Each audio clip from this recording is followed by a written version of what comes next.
Check 1 2, check, check, check. How is everybody today? Wow, that looks loud on my levels. Oh man, whew. Let's turn this down a little bit. How are we doing today, guys? Oh man, this week's been interesting. Let's see who's in the chat before we get too crazy. We got two stragglers: Landon Jones, Adam's Life, the Three Puppets Friends, Dolman, Matan, Matthew, Landon, Stevens, and I messed with my mouse settings today, so this will be interesting, this whole scrolling thing. Sorry about the scare there, Pro Smith Media. How you guys doing? It has been an interesting week. Working on getting this GH5 guide done. I'm hoping to release it on Monday, maybe Tuesday. Let me make sure my backups are turned off here. And almost forgot about today. I've just been editing away like a madman. So you know those when you just settle in, coffee, water, and try to get outside for a couple of minutes.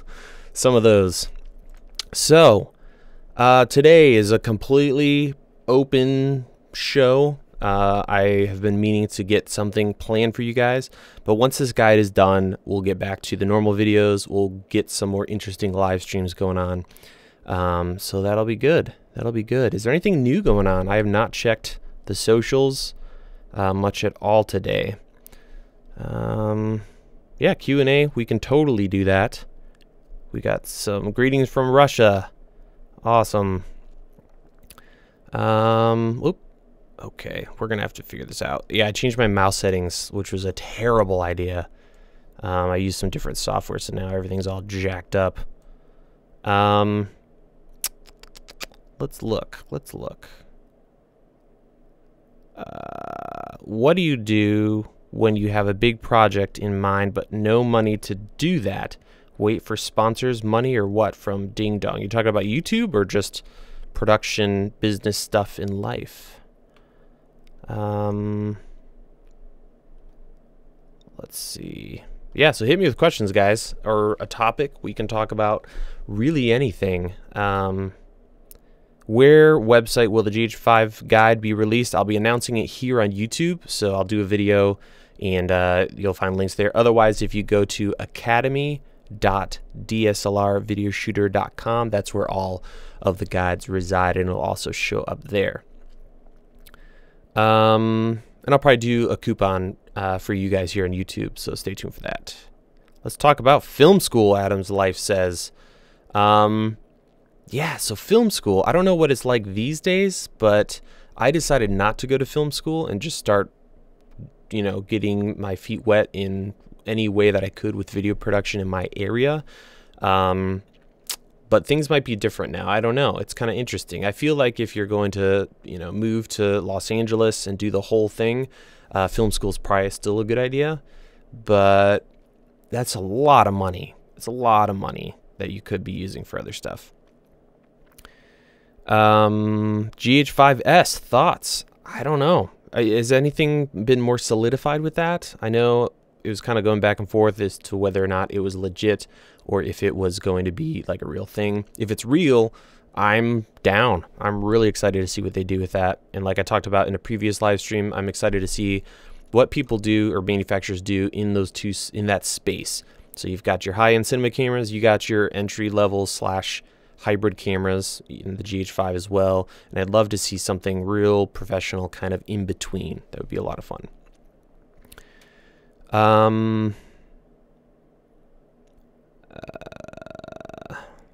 Going up a little bit. My scrolling is out of control. It's like 1,000 miles an hour, even though I've dropped it all the way down. So I don't know what's up with that.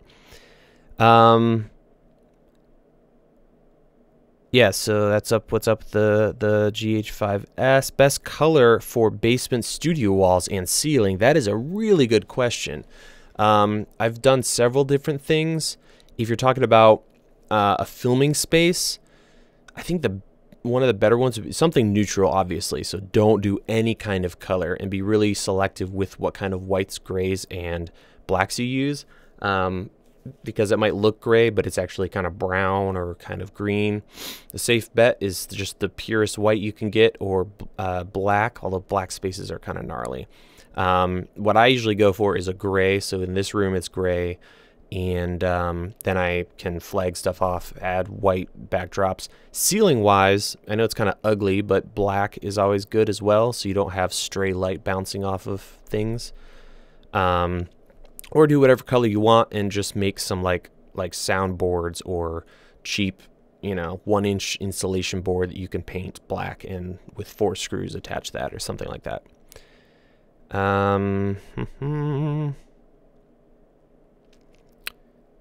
Is the A6500 guide still up? Yes. Yeah, all the guides are up still and totally accessible from here until the internet dies or disappears. Been trying for 3 days to duplicate that video you made about using a slider for B-roll shots. I'm still working on it, from Nile Kid. Yeah, let me know if you have any questions with that. It's a little tricky, and I know it sounds a little complicated, but once you get the hang of it, it all makes sense. The hardest part is the post-production end of things. My thoughts on the Blackmagic Blackmagic design web presenter for live streaming. I haven't played with it. Is that more recent from them? I know they've been doing a ton of live streaming stuff, which is cool. Young Neo, yes, those are cool lights. Gordon, to answer your question, I think. And how do I turn off the auto scroll? This is terrible.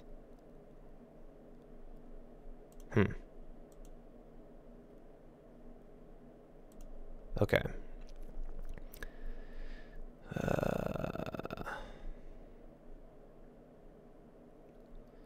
I'm still paying for my film school loan, lol, from Walter. Yeah, that's tough. That's a tough pill to swallow. I'm not a fan of any form of debt, but I feel like that's just brutal, especially when you're getting started and your first job after film school. It'd be great if it was a high-paying one, but I doubt that's the case for a lot of people.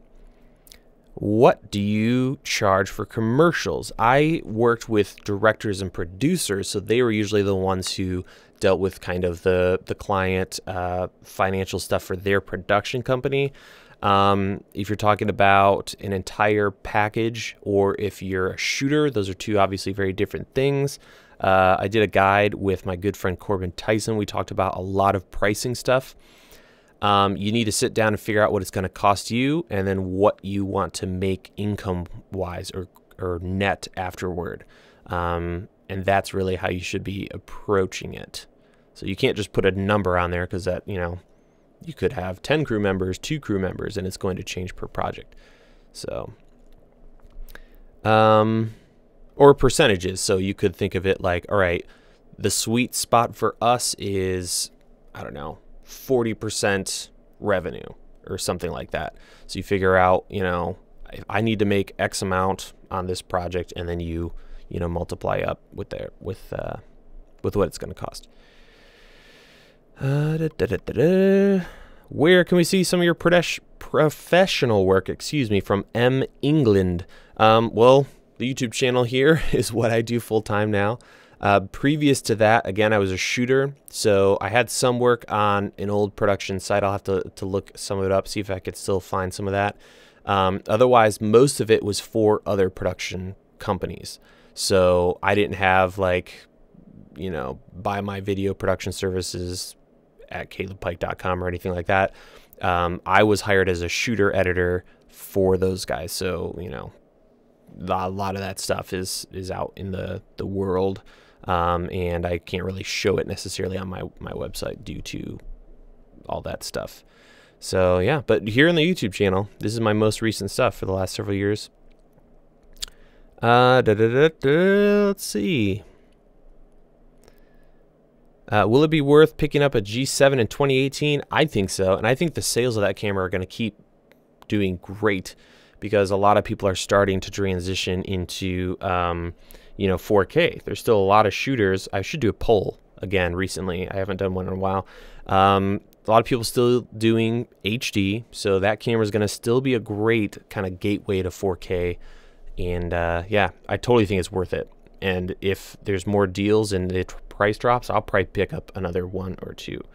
So we have a donation. Let me scroll all the way down here from Lucas Pictures 1, $5. Thank you very much, Lucas. He says, hey brother, favorite lens for the G7, best G7 focus setting for when the subject is still and you are moving around it. Okay, so favorite lens is one I use right now, the 14mm f2.5. It's a pretty affordable lens. You can buy it used, which is what I did. And for moving around it, if you're on a gimbal or something, honestly, the focus isn't fantastic. What I do for every single Panasonic camera I use, and it works pretty well, is I set the camera to manual focus, but I'm using an autofocus lens, and then I can just drag the little box on the screen. I'll do it right now. So there it is behind me, focusing on my horribly messy background, and then back on me. That seems to work pretty well. So you can just drag that little box around, change your focus, and once you let go, it'll stay there until you change it again. So that's my favorite way to go. The G7 really isn't going to cut it very well for autofocus, unfortunately. Yeah. Let's see. Do you still recommend the GH4 from Steven Rogers? I'm trying to go up. It keeps forcing me down, unfortunately, in the comments here.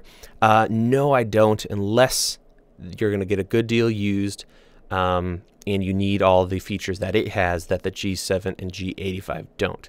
Currently, the G7 and G85 have cleaner, better 4K images, or footage, rather. One first sports DSLR around $1,000. I'm not really a sports guy, so I wouldn't know the specs for a DSLR for stills. I've never done sports photography, so I unfortunately couldn't help you out there, Dan.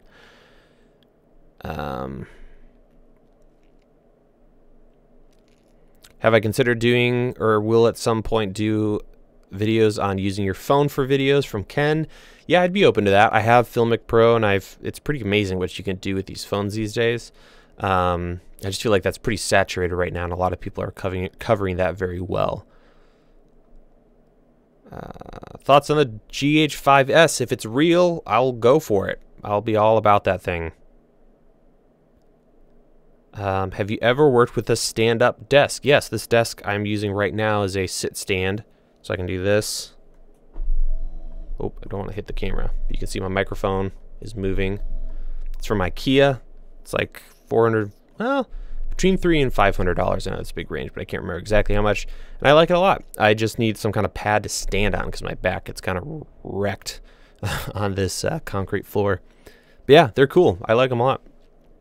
It's also great for little adjustments. So you're sitting here, like today, I'm editing all day long, and you just kind of get a little funkiness going on, and you just move the desk up, you know, 3 inches or down 3 inches and give your elbows a break, and it's awesome for that kind of stuff.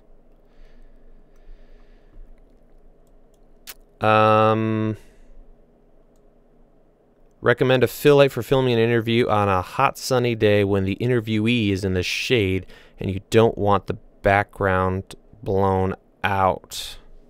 Hot sunny day when the interview is in the shade, you don't want the background blown out. I'm not sure exactly what you're saying, but essentially getting more, what I would do is go to like Lowe's or Home Depot and buy, I can't remember what it's called, but it's like 1 inch or 2 inches thick. It's like white foam board. On one side it's white, on the other side it is silver. It's amazing how much light those puppies can reflect. So I would go for that, and you'll get some pretty sweet results. What's their name? Film Riot did a good video on that. Also, Shane Hurlbut has talked about it in the past.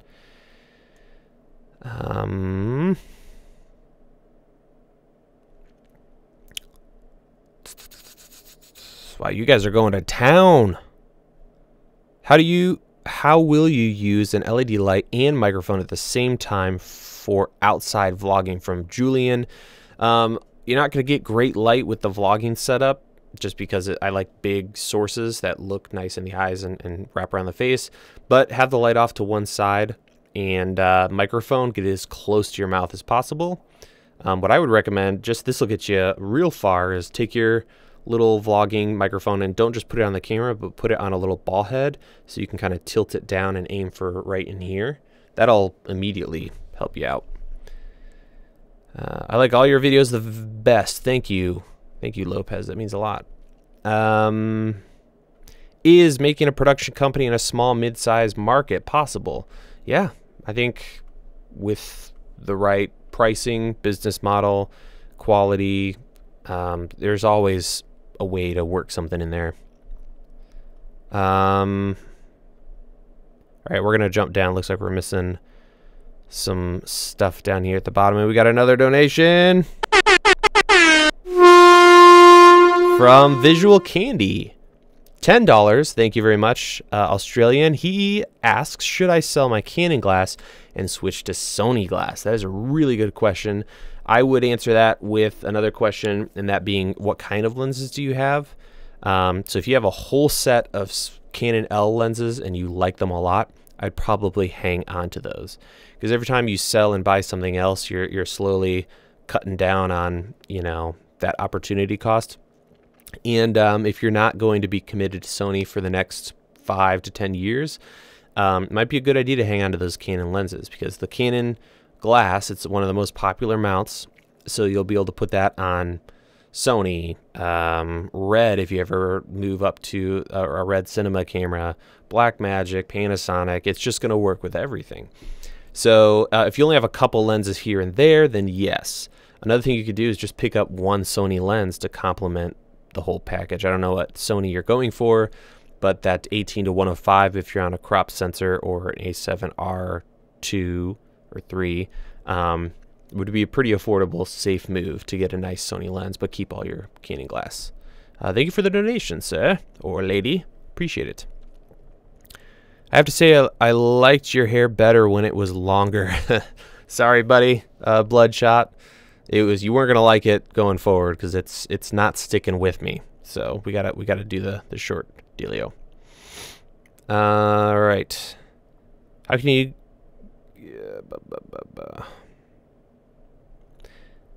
Oh my gosh, this stupid scrolling is killing me. All right, from Joseph, how do you get the courage to go to my nearest cafe or company and tell them that I like to make a trailer video for the company? I don't have portfolio work to show. Please, some help. You might have to, if you want to shoot these kind of videos or these kind of companies' commercials, you know, work your way down here, find the lowest thing, and work your way up. If you can, you can always ask. Just go for it and be like, hey, I'm starting from this point. It'd be free. It'd only take you, and make it easy for them. Do all the work, so that they pretty much don't have to do anything and they get a free video out of it. And that might work.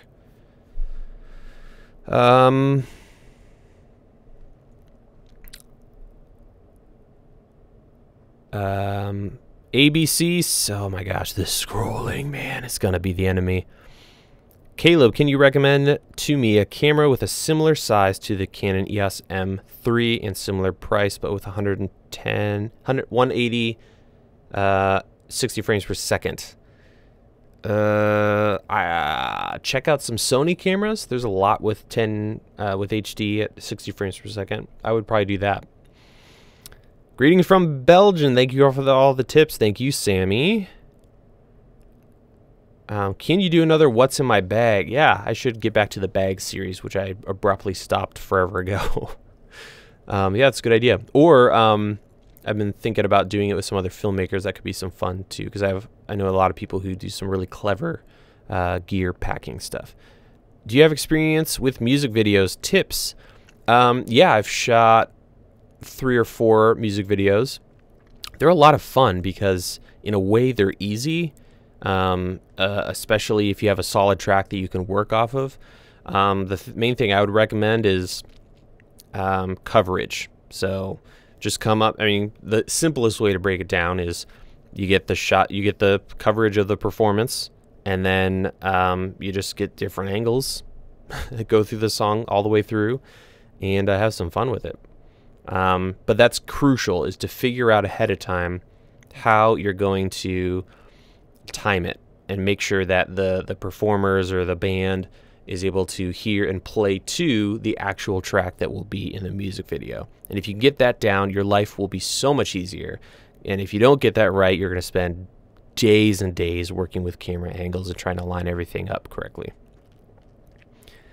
There's a lot of moire on the top of your glasses. Is that camera or software? It's probably software. There might be some crazy sharpening on. I think I'm using standard on the camera, which might be a problem.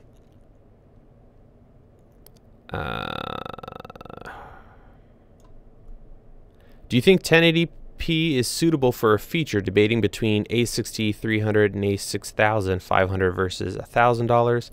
And the low light capabilities are what's most important for my project. 90% exterior night shots. Thoughts from Sedu. I would say if 1080 is good enough for what's the movie Logan that recently came out, that X-Men movie, then I don't think you have to shoot 4K for a feature.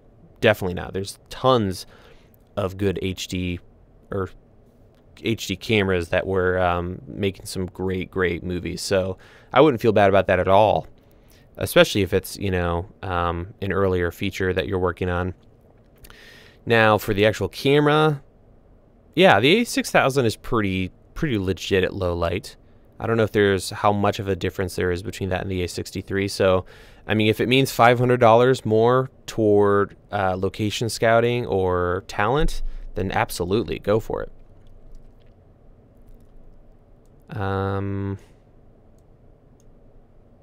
Any ideas about camera or Canon announcements? Not that I know of, but I'm way behind on that stuff.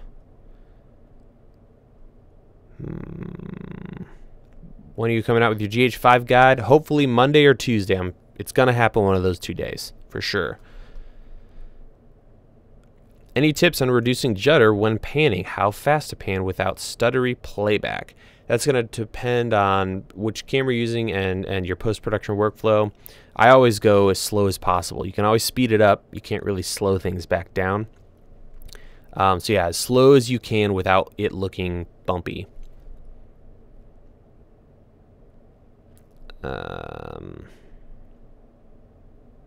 Would you do a best budget lenses for Lumix cameras or the G7? That's a great idea. Hey Samantha, what's up? Sorry I missed your tweets earlier. I just saw those as I was like frantically trying to set the live stream up.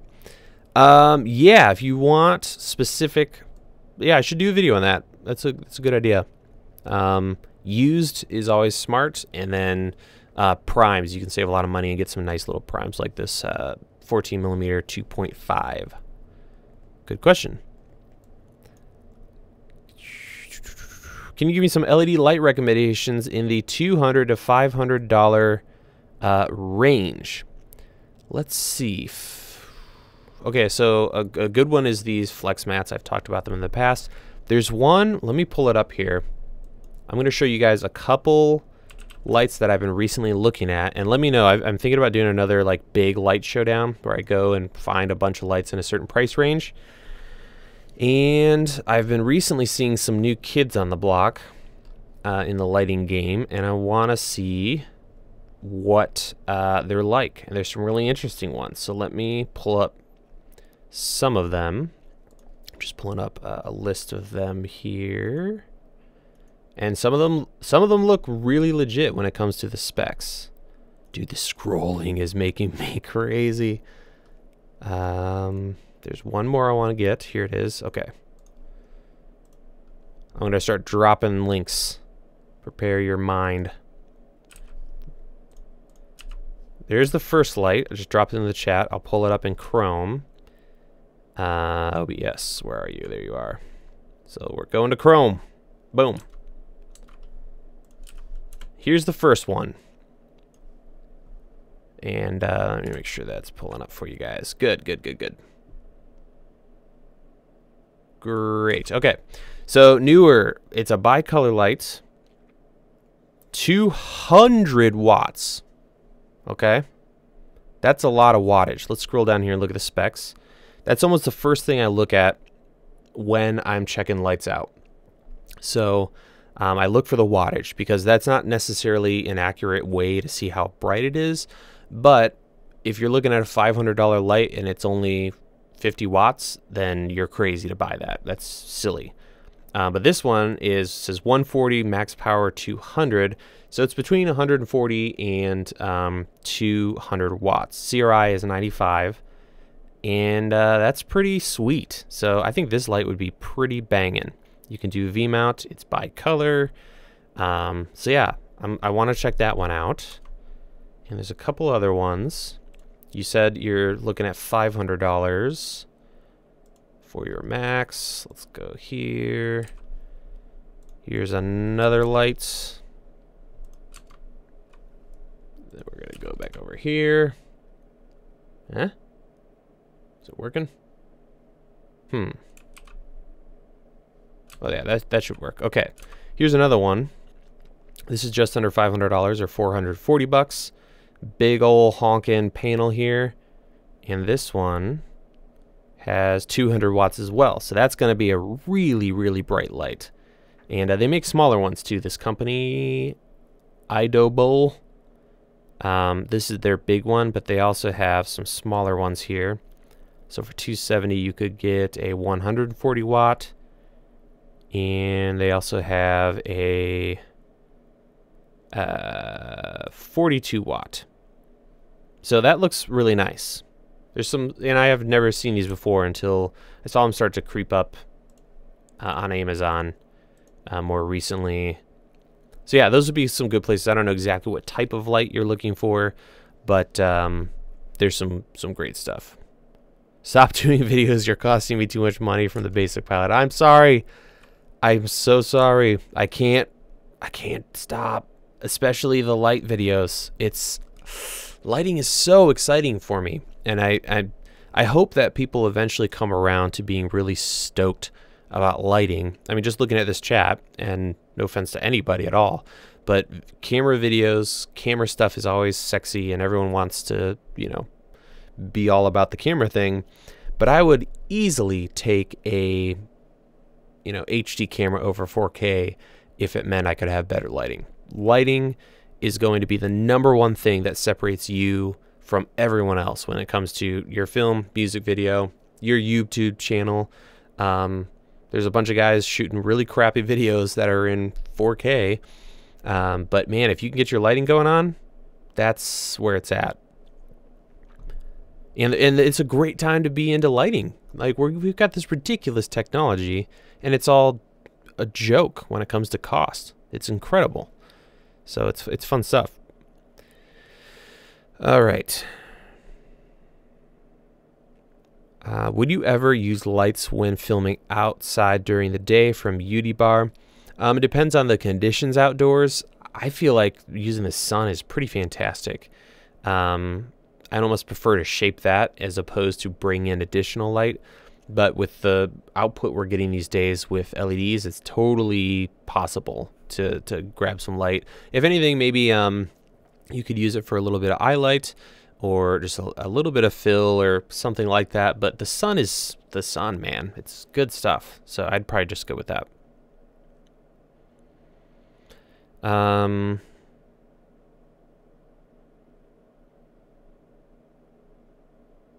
Best cheap lens for the Sony a6500, a6300.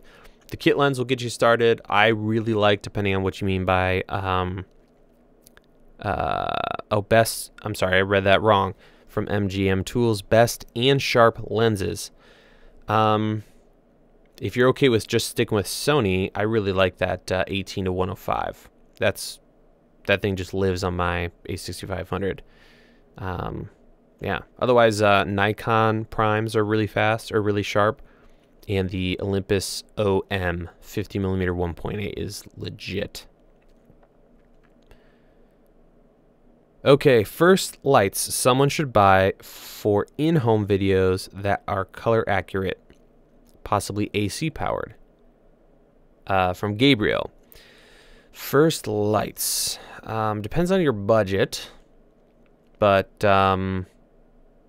any of those lights we just looked at, I would imagine would do well, and it's going to depend on each one, because it has good CRI doesn't necessarily mean it's going to be legit in the color department. Aperture is a pretty safe move.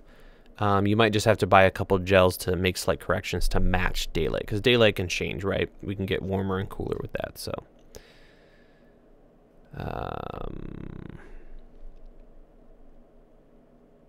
can you tell the difference between full frame sensor and a crop frame?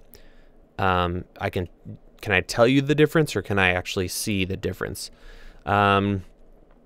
Bigger frame versus smaller, you're going to have, it depends on so many different factors, but the biggest one is going to be depth of field and field of view. So a full frame is just going to be at this, all right, 16 millimeter lens on both of them. You're going to have much wider on a full frame. Usually a larger sensor gives you better low light performance, but that isn't always true. Another thing to look for is megapixel count. So usually the lower the megapixels, the better low light performance you'll have. Just look at the A7S versus the A7R, and you'll see a difference there.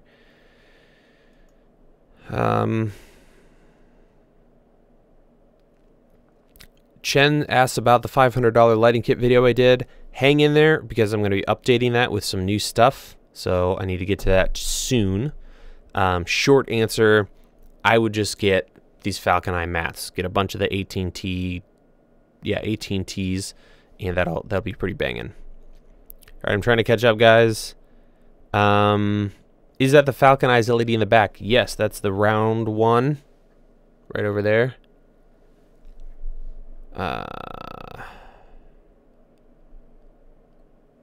Thoughts on the A7 III?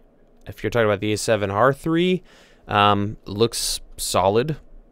I'm holding out to see if they do an A7S III. So we'll have to see. Do you have anything to say about Fuji cameras? Only that I haven't used them, and I know a lot of people love them, and some good friends of mine really, really love them, and the color, and it's legit. So yeah. Niche says, preach, awesome. Can you start doing giveaways from Emil? Maybe. Giveaways are kind of difficult and rough, and to do them right. And yeah, so maybe. We'll see. We'll see. I have this dream of also like getting a truck and like doing some tours or something, where we can find some people who have some good content and and need gear, and I don't know, something like that, where we go on the road, set up little studios, hook people up with gear. I think that would be a blast, a blasty. Ferg Vision says, absolutely, light to light, buy lights, learn to light, buy lights, and you'll always rent whatever camera you want. Lighting will never be a bad investment. Amen. FS5 thoughts. It's a good camera. The codec, from what I remember, the FS7 was a little easier to deal with. The FS5 was, the way it was compressed, it wasn't a bad image, it's just the post-production workflow is kind of tough. Ergonomically, I did not really like that camera. My buddy Corbin Tyson rented one, and like the grip, like just after holding it for like a couple minutes around my thumb, it was like going numb. So it's kind of interesting. All right. Best native lens for the GH5. I am really loving just the 3 champion lenses, the 12 to 35. I just got the 7 to 14, which is hilariously fun, and then the 35 to 100. All good lenses. All, I believe, have dual IS2, or at least a firmware coming for that, for stabilization, which is great. All right, people are talking about the Rokinon lenses. I have nothing wrong with those. I think those are really solid. It's nice to have a nice consistent range. I think they're a little kind of greenish yellow. And these days I've been more interested in native glass with all this crazy stabilization stuff going on, and autofocus. What microphone? This is the Rode NTG4. Thoughts on hollow lights or halo lights? Excuse me. Fluorescent or LED. In general, I'm really all about that LED these days. Fluorescent are sort of dangerous. Flickering is hard to manage, and then color accuracy is kind of rough unless you're spending a lot of money. So LED is my jam, especially now that LED is really starting to get some, like it's harder and harder to find crappy LEDs. I'm not saying it's hard to find them, but it's much better than it used to be. Canon, Panasonic, or Sony? That's right. Asked that question, and man, it's all good these days. We have so many good options. It's stupid. Personally, if I had to pick under gunpoint, it's going to be between Panasonic or Sony for a camera that's under $5,000. Right now, I'm just Panasonic. Okay, so here we go. Panasonic GH5. That camera, I'm finishing up this guide. This has been the most technically challenging guide for me to make ever, and it's forced me to learn so much new content. So I've been learning a lot through writing this guide several months ago, and now filming it and finishing it up and producing it. That camera, I think, is gonna usher in so much awesome new tech. So the next big thing is HDR. It's the next big, it's like 4K was a couple years ago. That camera has it. 10-bit, several flavors of HDR, several different resolutions, anamorphic. So I think Panasonic is really, they just don't hold any punches back. It's crazy. And for $2,000. So I'm excited to see what they're doing. I understand totally, though, you know, the downfalls or the short-sightedness of the Panasonic system. Not having a larger sensor, yada yada. Autofocus, I'm still not going to use it on the GH5 with all the updates. Sony and Canon are killing it on the autofocus front. But the GH5 is just exciting. Like, it's hard for me to shoot on anything else now. I don't care if it's a tiny sensor. Once you're working with, you know, Cinema 4K 10-bit with log, it's really hard to go back to something else. You just immediately are like, yuck. So I'm excited about that stuff. Yeah. Now, if Sony can give us some 10-bit love and higher data rates, I could see that being enticing. So that was a really long answer. Hopefully that helps. Caleb, what is the cheapest but best lighting kit for my YouTube video making? Cheapest. There's one light that's really, really solid, and it's 99 bucks. I don't know if that counts as cheapest, but you need some wattage. You need some output for your main light. Something large. It doesn't have to be bright necessarily, but something larger is really going to help. There's a light on the floor. Let me just grab it real quick. Hang on.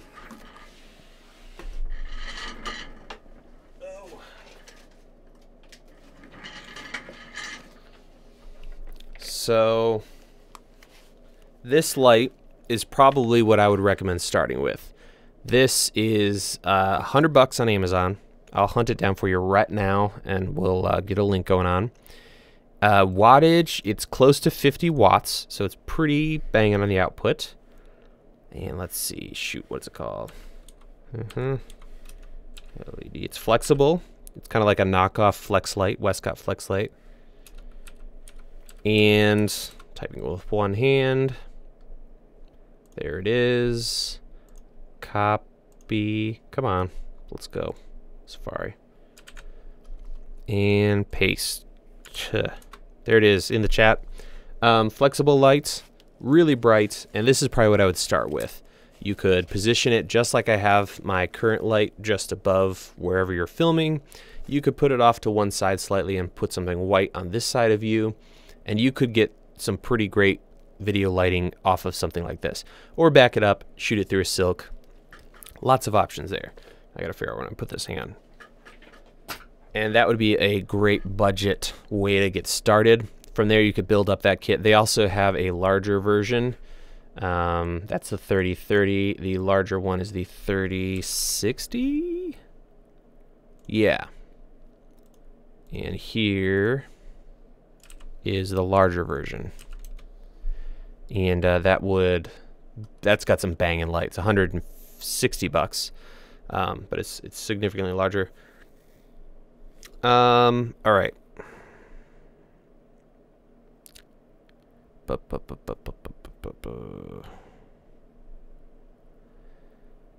I'm starting real estate videography. Would you recommend the GH5 or the A7S II? What are your thoughts? If we're including the lens, I would probably get a GH5 with that 7 to 14 millimeter, because that would be under, it'd be like what, $2,800 for those two items, and bam, you'd be shooting 4K with a wide angle lens. It's going to be pretty expensive to pull the trigger on a A7S II and get a wide angle lens, but for low light, you're not going to be able to beat that A7S. So if you're going to be shooting in dark locations, then you're probably going to need to think about that. Alrighty. Good questions, guys. From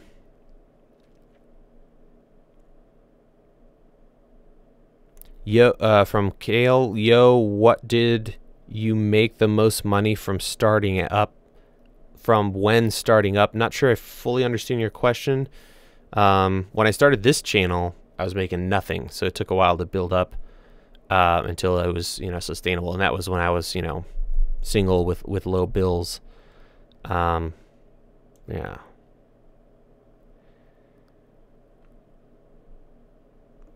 Man, I gotta catch up here. We got a donation. 20. That's a new one. From F150 PCR, $20. Thank you very much. That's awesome. He asked, trying to decide between the Aperture LS Mini 20 kit or the Came TV Boltzmann B30 Fresnels. Which kind would you recommend based on versatility and cost? I really like the quarter 20 on the Apertures, but the fan noise and color temp. Yeah, so here's the deal. The Apertures are going to be better at shaping light. So if you want a razor sharp line of light with the barn doors on those will do better. The Apertures will do better.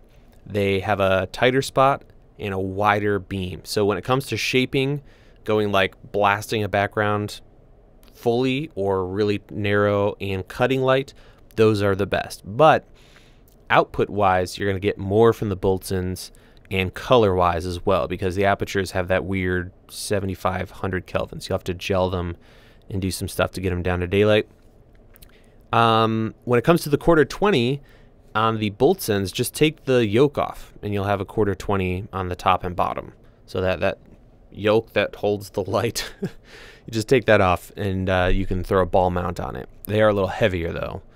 And I do like that the battery is built, you can add the battery directly to it, which is kind of nice. So you go. So it's a trade-off between those two. Output and closer to daylight or tungsten, and then the shaping of light, the Aperture just kills at that. What kind of power supply would you... Okay, so yeah, those flexible 1x1s I talked about, they don't have a battery option. You'll have to plug it into the wall. Otherwise, I believe it's 24 volts is what those are powered off. So you could probably rig something up. If you have to do battery power, then the Falcon Eyes is a better option.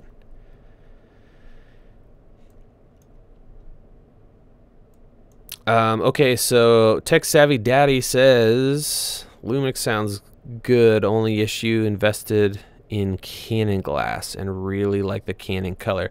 Yeah, I've seen more and more people talking about the Canon color, and that's always been a thing for sure. I would challenge those people to give it a shot, and it's post-production, right? We can fix those things. And I'm finding it's not that difficult to get pretty close. So just use the red channel and bump it. So if you're looking at a vector scope, just bump it to the right of the skin tone line, and bam, you're sitting at Canon level land. But I get it. It just looks better straight off the card on Canon for sure. From Sven, what do you think will be the features of the hopefully 2018 FS5 II? Interesting. That's a really good question. I don't know. I feel like Sony's kind of all over the place right now, so hopefully a good codec that's manageable. And I don't know. I wonder if we're getting to a point where we're going to start seeing some resolution bumps. We've seen 4K for a long time now, and maybe the next generation of cinema cameras, we're going to start pushing that a little bit and give Red a little more run for their money, although Red is already in the stratosphere doing the whole 8K thing. But I'm curious too.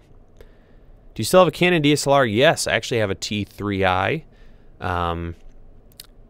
and a Canon 60. I never sold that camera because it's great for stills, and my wife does a lot of stills, so that's like her camera. I think that's the only two like physical mirror cameras though. How long lasts your camera with focus monitor? I think we're talking about battery life. It hangs in there for a long time for me. Need a cheap monitor for my A6300. What do you recommend? From Harry. If you want to get real cheap, for about $50, you can pick up. Let's hop out of a Chrome. You can pick up a just some kind of what am I trying to say here?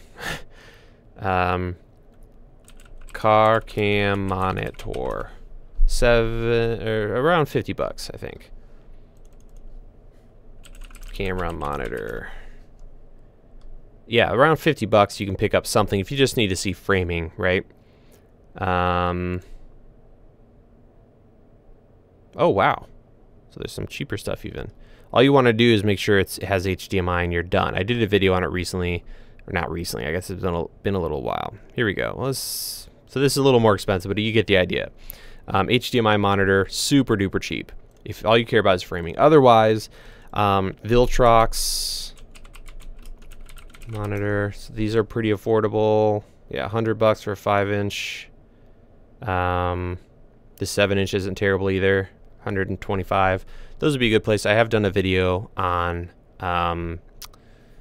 monitors under $200, and that has some good recommendations as well. Okay, zip. Come on, guys, leave a like for this dude. Cool. Are we getting some dislikes on this? No, not really. All right, trying to catch up.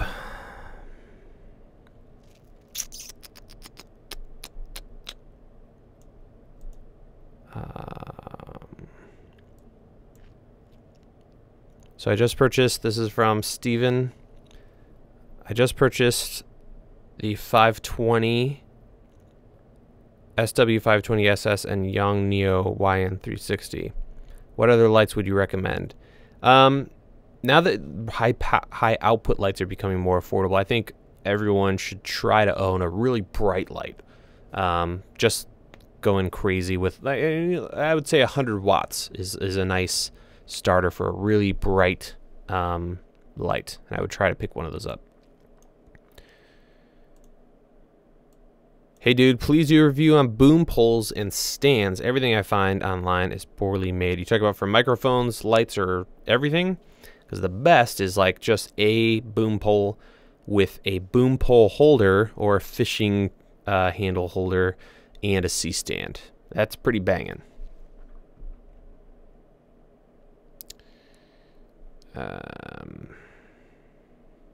GH4 or A6300 for video productions. Why is everybody for Panasonic lately? Depending on what you shoot for video production, I think would help dictate that. The A6300 is always what I say yes to, unless you need longer form recording, like more than 10 minutes because of the overheating issue. Why is everyone for Panasonic lately? Just because it's cheap and awesome. I mean, that's the only thing. If they were more expensive, there'd be no way I'd be a Panasonic fan. But $500 4K large sensor, not bad. And the GH5 is HDR monster right now. And I think SDR is going to be the 720p of tomorrow. Which sucks, but what are you going to do?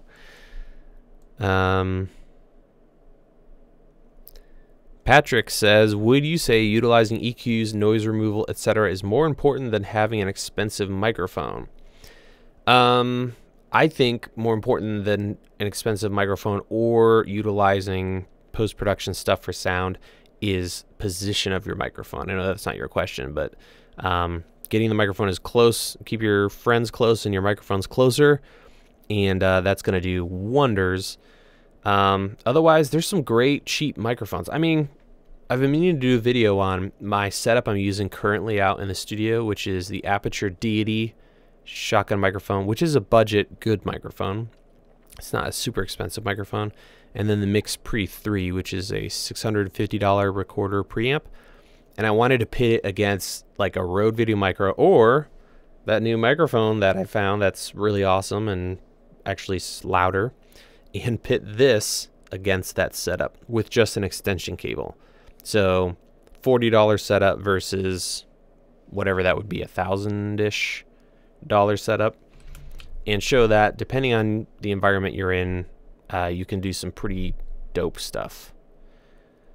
Do you have a color temp meter? If yes, have you tested the accuracy of the Falcon Eyes? As of recently, I do. I just got the... That's probably not here. I don't think it's here. I got the Sikonica C700, so the one that does all the color stuff. And I'm going to definitely be using that on all future light reviews. And maybe I'll do a video of it. I thought about doing a video like all the lights I currently have access to in like 5 minutes and just be like bam, bam, bam, bam, bam, and show the tests or put it online somewhere. Or maybe if you guys watch Top Gear or have watched Top Gear, doing something similar to them where we have like a list, a giant list, and some way to rank it.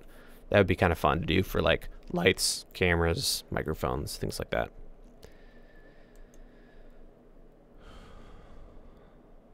Also, I miss you, Caleb. I'm sorry, I'm coming back to the internet soon. Can I get your guide for free? No, but you know, coupons sometimes find their way out there.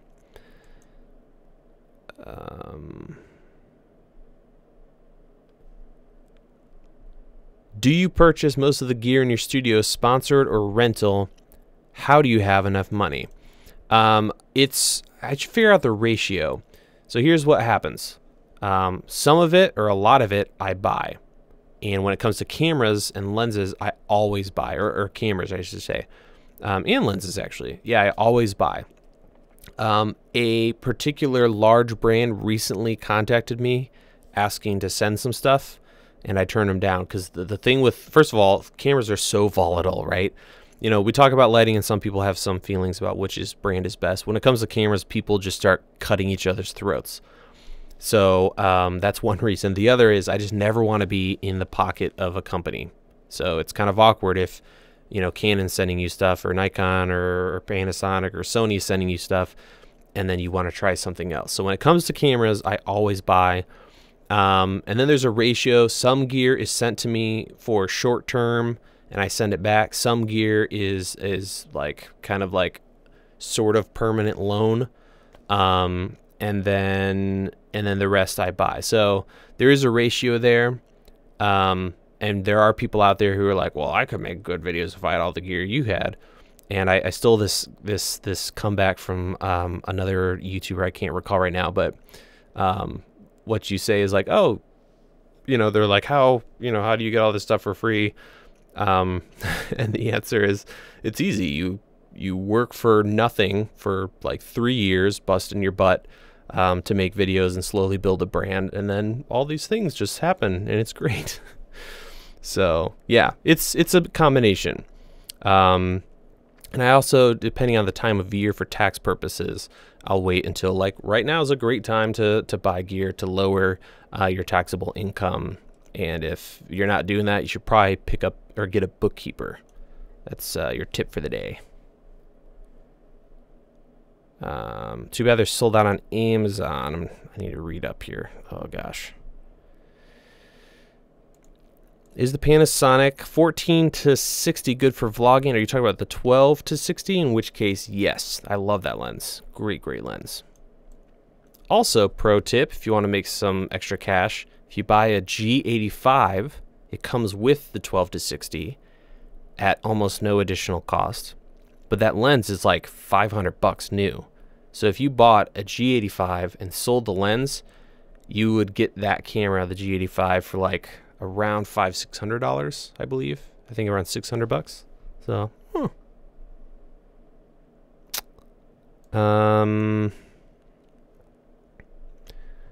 oh boy. Ken Buffa, creator question. I recently started a channel, but an off-topic video has gotten the most views. Can I steer the channel back, or should I start a new channel since it's too far gone? Can you relate? I can never predict which videos get big. I really can't. And then the ones I like half butt, they explode. I would, if the off-topic thing you don't care about, then I would just keep making videos. Don't worry about it. Unless you're going to try to, you know, keep making content on that off-topic. More and more I'm less interested in, and it depends on the size of your channel as well. I don't understand why people make 10 different YouTube channels and then they end up not uploading to any of them. So if it's a struggle to come up with content or have time to do that, I would just stick with one channel. And just, that's that one video that blew up. And as many people have said, on the beauty of YouTube and the curse of YouTube is it's so big. It's hard to be found, but at the same time, it is so big. There's so many eyeballs on that website that people who like the kind of things you're doing, whether that be a specific niche or just a whole bunch of stuff, they'll find you. It just takes time. So I don't know if that really answered your question, but if you don't care about the content, I wouldn't kill yourself and try to do several different channels unless you're going to really separate them and keep them both, you know, running.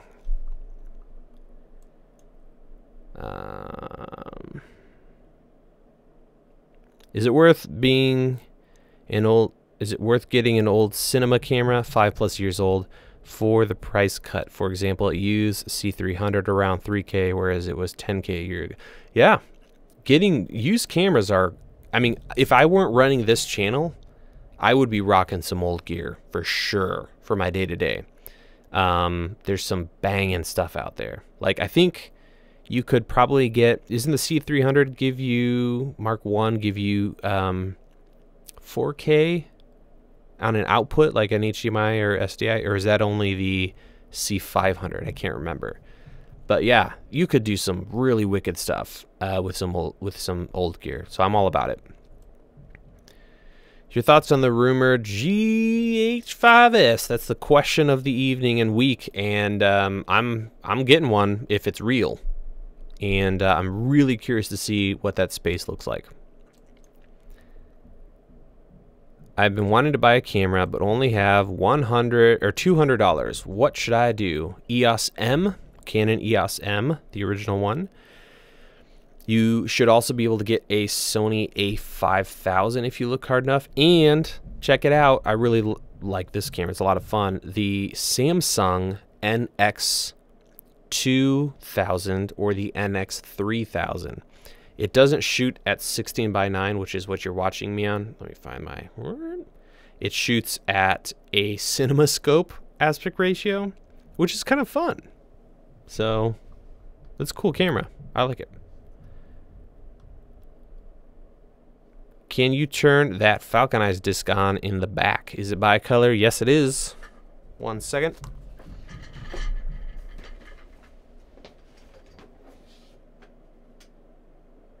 Let's see. That's 26%. And that's 100%. Goes from 5,600 down to 3,000.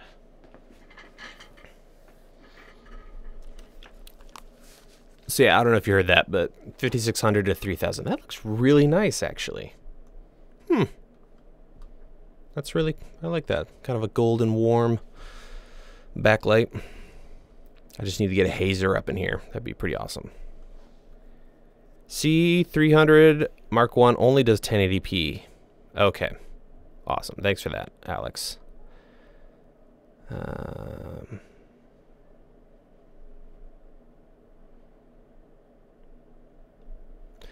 Having cameras like the Mini Ursa 4.6, what other brands like Red, Ari are so expensive in comparison, or why are they so expensive? I don't think it's to keep a gap. I think when you actually use those, you get it.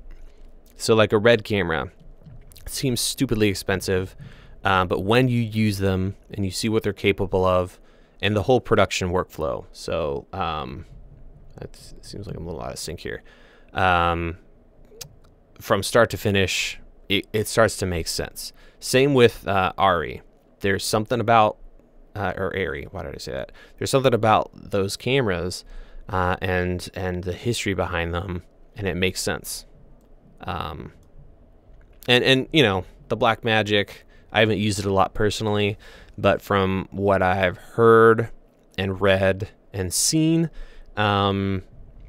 it's great value and it does a lot of cool things, but it's not necessarily the most trusted of cinema cameras.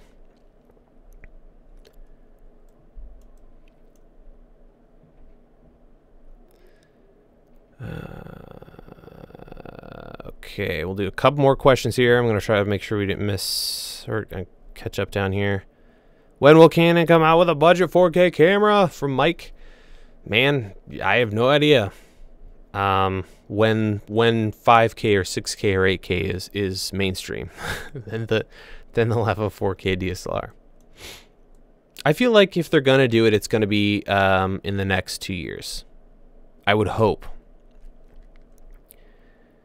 Can you show how you edit YouTube live intro?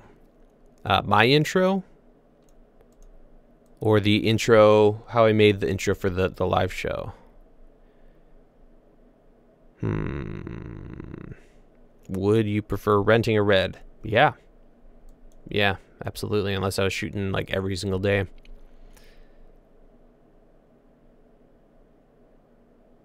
Yeah, Rory says I used Red Epic for a day, then went back to using my A7R2 and it felt like I was using a toy again. Yeah, it's crazy. It's crazy cameras, for sure. All right, guys, I think we are gonna call it. Thank you for joining me. This is a good one. Lots of good questions. I'm gonna bang this guide out, get it done. Next week, we're gonna go back to the normal schedule. Tons of gear on that bench behind me. We've got some really fun stuff coming up, so I'm very much looking forward to that. You guys are animals in the best kind of way. Thank you for joining me, and let's stick around and catch you next week.